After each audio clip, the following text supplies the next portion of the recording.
अभी हम बीदासर में थे, एक पिछड़ी जातियों का, दलित जातियों का सम्मेलन हुआ था। उस समय मैंने कहा कि आपको उठाने वाला कोई भगवान नहीं आएगा। जब तक आप में हीन भावना घर की हुई है और आप अपने आप को छोटा रोछा मान रहे हैं, तब तक कोई नहीं उठा सकता। आप ये हीन भावना निकाल दें मन से, अपने आप उठ जाएंगे। ये दो बड़े शत्रु है हमारे विकास के, अवरोध हैं, हीन भावना और अहंकार की भावना।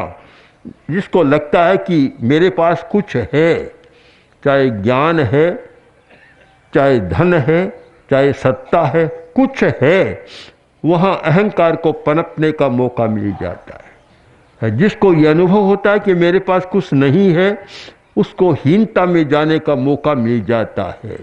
हीनता, ये दोनों ही समाज की व्यवस्था को भी अस्त व्यस्त करते हैं और मनुष्य के जीवन को भी अस्त व्यस्त करते हैं।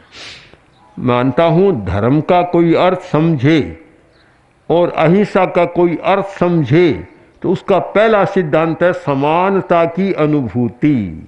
सम सम दंत्य सकार, सम, समानता की अनुभूति।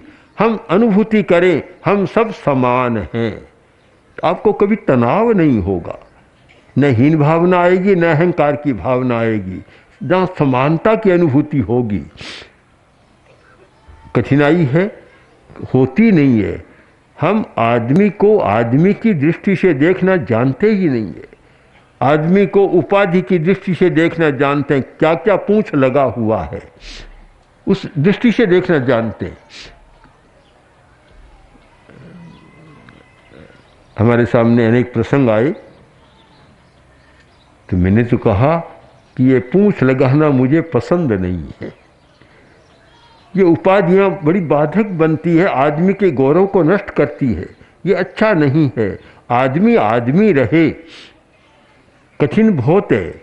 एक कोई गरीब आदमी किसी धनी आदमी के पास गया, जाकर बोला सेठ जी 2-4 दिन बाद शादी हो रही है और मुझे कुछ चाहिए, बर्तन चाहिए और भी कुछ चाहिए, आप कृपा कर दें। सेठ ने इधर उधर देखा, बोला आज नहीं, फिर आना। बेचारा चला गया। दूसरे दिन फिर आया, फिर ऐसे देखा और फिर चला गया। 2-4 दिन आया। एक दिन आकर बोला सेठ जी कल ही तो सारा काम है, आज देना हो तो दो, आखिर ना कहो या तो या हाँ और ना, एक बात तो कहो, आप देखते क्यों नहीं है। इधर उधर फिर देखा और बोला मैं कैसे दूं, आदमी नहीं है, आदमी नहीं है अभी। अब गुस्सा तमतमाया हुआ था, बोल उठा मैं तो आपको आदमी समझ कर ही आया था। इसका मतलब कि नौकर है, कर्मचारी है, उसको तो आदमी मानते हैं, स्वयं को आदमी मानते ही नहीं है। आदमी का एक दृष्टिकोण बदल गया सारा। हर ऐसा नहीं देखते कि आदमी आदमी है, चाहे किसी गांव का है, किसी संप्रदाय का है, किसी जाति का है, ये तो सब बाद में लगने वाली पूंछे हैं। मूल तो आदमी है, मौलिकता तो हमारी आदमी है। ये समानता की दृष्टि विकसित हो जाए तो फिर आदमी इतनी हिंसा नहीं कर सकता, अन्याय नहीं कर सकता, दूसरे का शोषण भी नहीं कर सकता और दूसरे के साथ क्रूर व्यवहार भी नहीं कर सकता।